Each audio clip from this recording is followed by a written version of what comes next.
When did you get interested in these subjects that are out of the three-dimensional reality?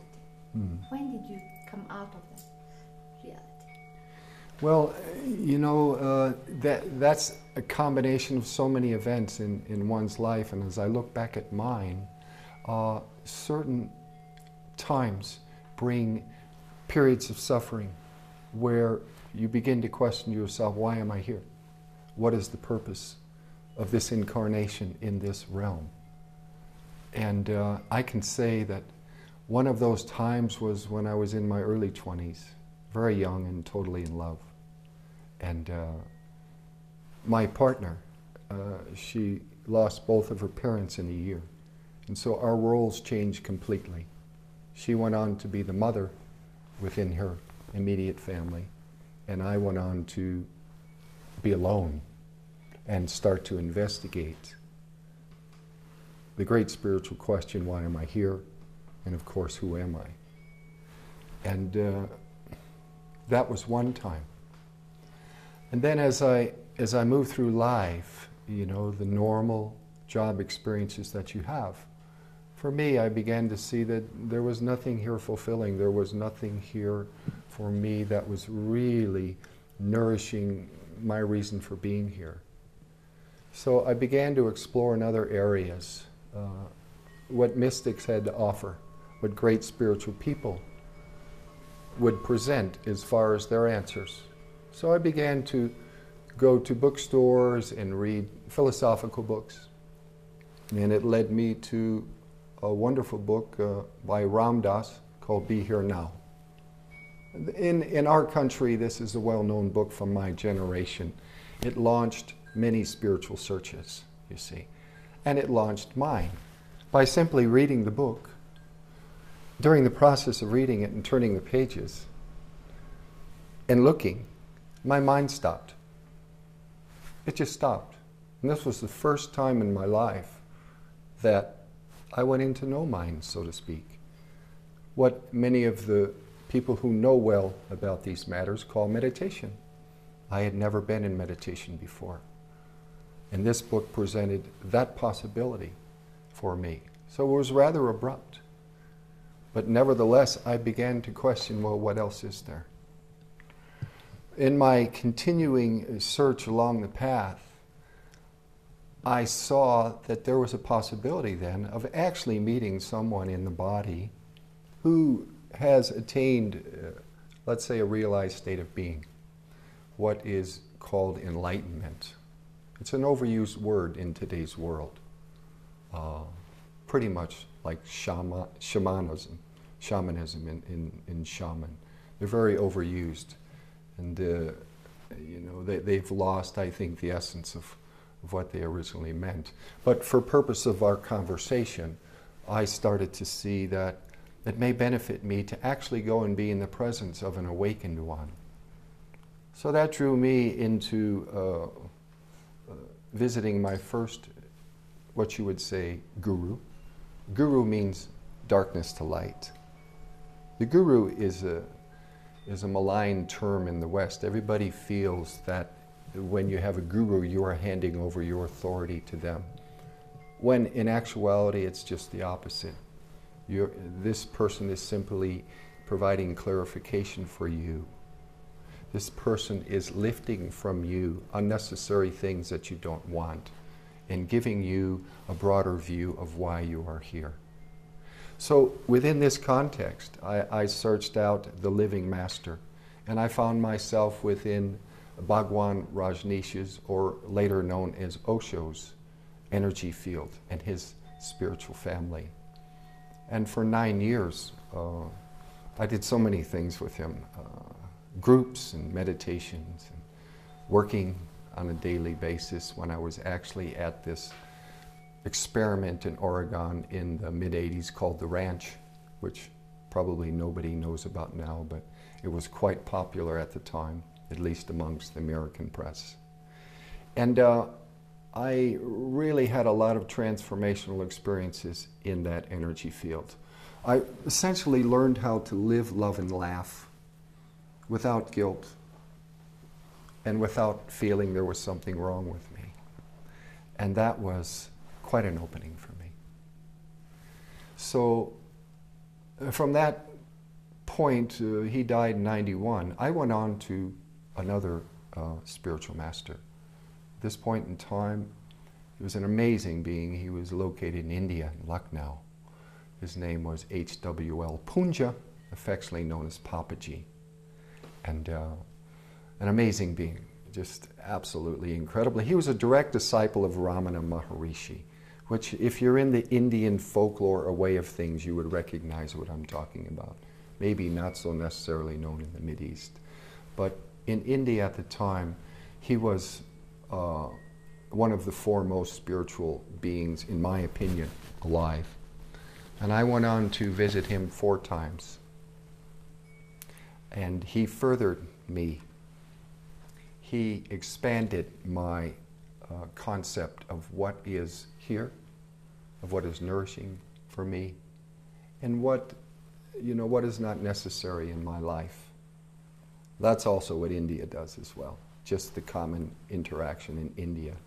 It's a great gift that that country shows you what you don't need, as well as what you do need. So I went on to spend 6 years with Papaji. I visited him four times in those 6 years. I didn't stay there full time. Okay. He died in 1997, I believe. Yeah, 97 in September. And it was quite a blow for me. It was quite a blow for me because I thought he was going to live longer than that. He was 86 at the time.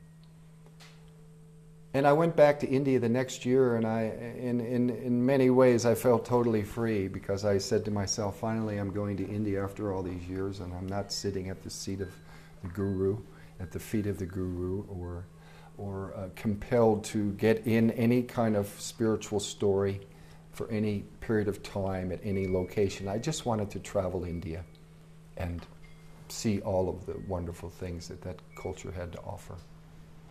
Now, by this time, I had already been to India 4 times. On this visit, I was at the Ganges River in Rishikesh, which is northern India, at the foothills of the Himalayas, outside of Delhi. And I was there, and I was very happy because no Westerners were around, and I was just immersing myself into the culture of India. And all of a sudden, these Westerners started to gather. And I was going, what are they doing here? I don't want them here. I just want to be in India. And so I would kind of move on and go down the way and be away from them. And then more started to gather. And all of a sudden, one of them comes up to me one day and says, are you going to go to Shanti Mai's satsang?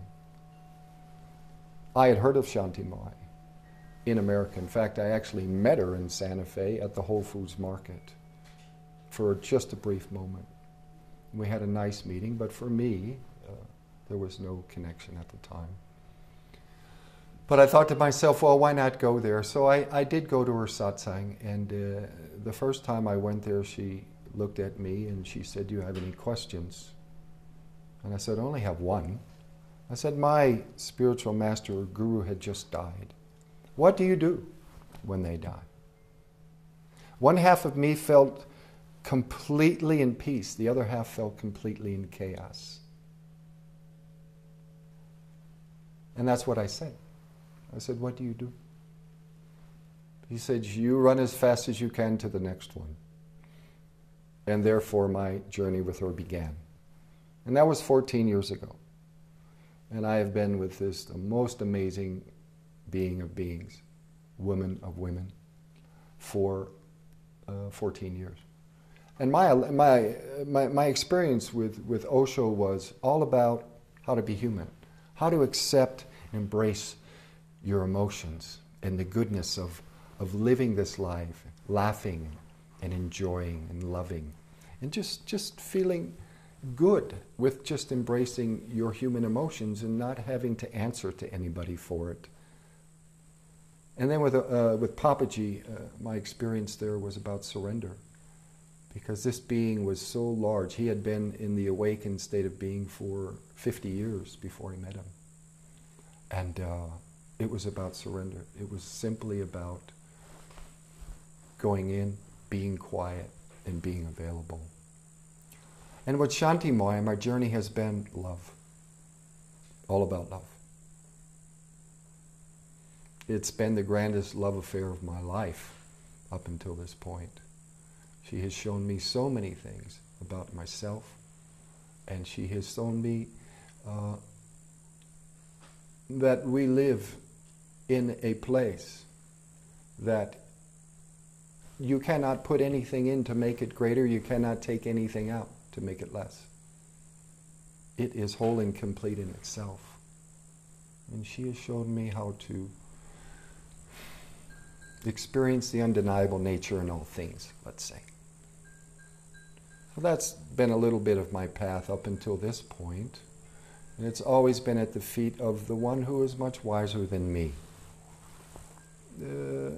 On these shores, I was very blessed to meet a Native American elder who showed me many things the last 5 years.